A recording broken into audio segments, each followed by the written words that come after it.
What's up guys, my name is Jedith, and this video is a video that's going to help you not make mistakes when it comes to gearing your main character for the pre-season of the War Within Season 1. There are some things that you can do to optimize your gearing path, and there's some things that you could do that would actually minimize the amount of gear that you get. So hopefully this video will help you not make those mistakes and make the right choices. So the first thing I want to get out of the way right away is your Spark of Omens. If you haven't gotten it yet, as soon as you get to level 80 and you unlock world quests and all that stuff, if you come over here, there's going to be a quest from Faerun. I believe it's from Faerun. Maybe it's over here somewhere. It's in this area. You pick it up. It's going to give you 4 options of activities you can do to complete the quest. Pick whatever one you like best, complete the quest, hand it in. You're going to get a bag. You can open the bag. You'll get 1/2 of a spark. At this point, you bring that half of the spark over here to this guy here. He's gonna have a quest. He'll take your 1/2 of the spark. He'll give you 2 halves back. I don't know how he did it. He turned 1 into 2. So you're gonna get 2 halves, put them together, you get your Spark of Omens. So this is the new spark for crafting in the War Within. You're gonna get one of these every 2 weeks, but they gave us the first one early. So great. Now the thing is, you don't wanna actually use your spark yet. You can, you're fully able to, but I suggest that you don't. And there's a few reasons why.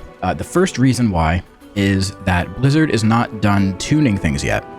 So there's still going to be tuning that's going to happen for embellishments, maybe the Dark Moon card effects that you can use as embellishments now, even some of the crafted gear that has built-in embellishment effects in it. All of that stuff has the capability of being changed and tuned, either nerfed or buffed. So if you go ahead and spend your spark now, you might end up regretting what you chose to spend it on in the coming weeks. In the preseason, there's really no rush to spend your spark because we're doing heroic dungeons. These dungeons are melting with basic gear. Getting an extra piece of gear, a high-level piece of gear early isn't going to do much for you.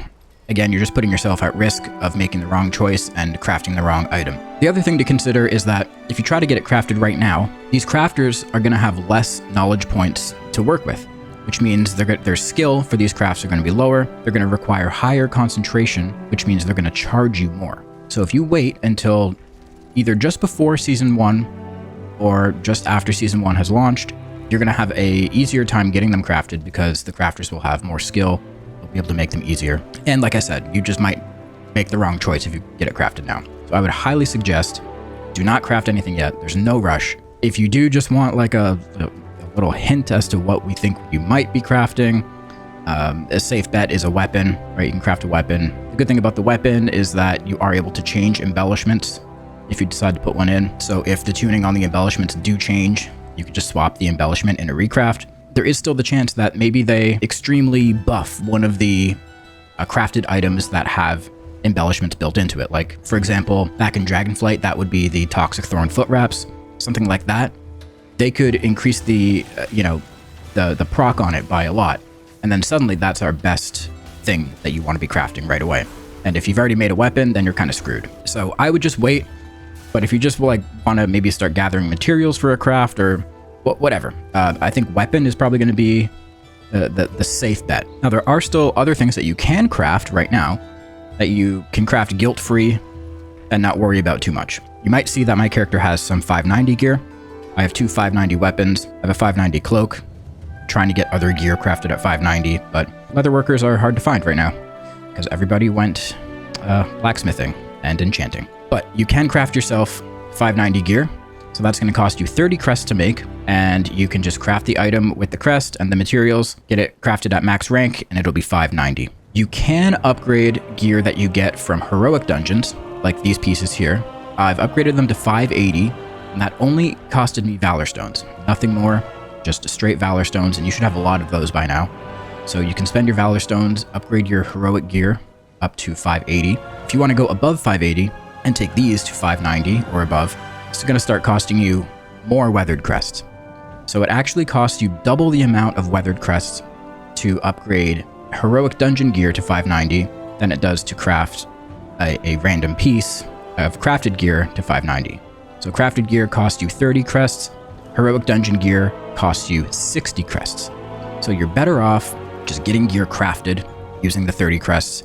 You're saving yourself a bunch of crests in the process. You can also get this epic gear from the renown vendors.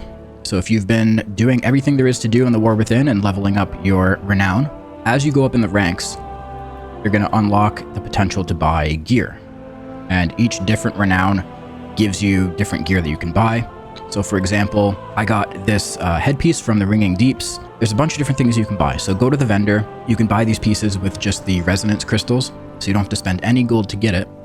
And then once you do get these pieces, you're able to upgrade them up to 590. It will cost you around 30 crests to go from 584 to 590, which is around the same. It's exactly the same amount of crests it costs to craft an item. The difference with crafting compared to just upgrading this renown gear is that with crafted gear, you can use missives to, target the stats that you need. If you want to make sure that your gear has crit mastery on it or crit haste or whatever, you can just use the missive to give your crafted gear those stats. With this renown gear that you buy from the vendor, you're stuck with whatever stats are on it. So you can see this headpiece is haste mastery.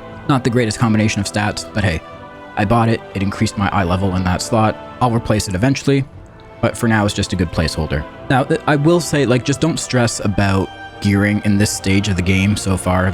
It's week 1 and 2 of the War Within. All of this gear that, I'm giving you info on, that how you should optimize it, all of this is going to get quickly replaced in week 3 when you start doing Mythic Zeros and, the next stage of Season 1 starts. So, if you're getting stuff crafted, don't spend your whole life savings to get these pieces crafted. Be realistic. Get things crafted by your friends if you can.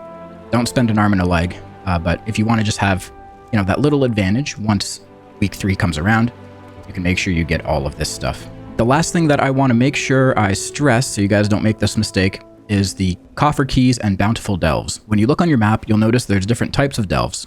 There's regular delves, and then there's bountiful delves. So these bountiful delves will have an extra chest at the end of them, and to open that chest, you need to use a restored coffer key. Opening these chests gives you higher level gear, but that gear is scaled with the tier of delve that you decide to do. So as of right now, the highest tier that we can do is tier 3. So if you use a key on a tier 3 delve, that chest at the end is going to give you gear that is equal to gear from heroic dungeons. So it's not that worth it. So what you should be doing is saving all of your restored coffer keys for week 3, when the limit on the tiers for bountiful delves or just delves in general goes up to 8. So instead of only being able to do a 3, we'll be able to do a +8. And the +8s will give you, obviously, better quality gear. The +8s will give you eye level 603. So that's going to be equivalent to a +5 end of dungeon loot, piece of gear. On that week, doing delves at a tier 8 is going to be the best possible great vault that you can give yourself the next week. So if you max out your vault with tier 8 delves, that's going to give you a slot in your great vault the next week. That's going to give you a eye level 616 piece of gear, which is equivalent to a +7. Just to reiterate, do not use your bountiful delve keys yet. If you use them now, you're wasting them and you're only getting gear that is equivalent to a heroic dungeon, which you can still just go do right now. Hold on to them, do them when you can do a tier 8 delve, and that's going to give you the best possible gear for that week that you can get anywhere. Okay, so guys, I hope all of these tips help you and they make things a bit more clear.